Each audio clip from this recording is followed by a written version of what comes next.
Gagaan ang mga pangarga nila, oh. Ganyan sila pag nag-deliver dito sa ano, sa tinatrabahoan ko.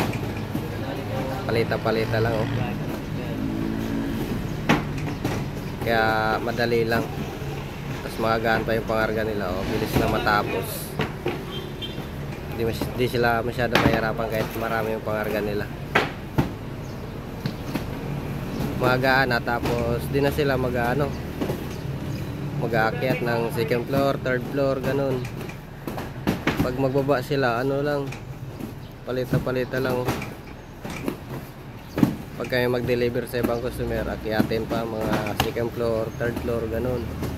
Kaya mahirap din maging delivery helper.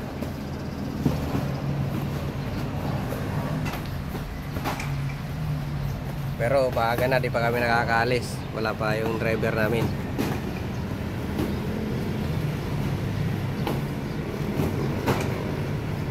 Yan, oh.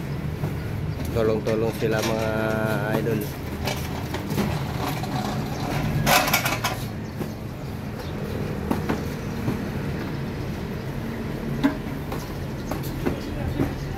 Saglit lang yan, tapos na.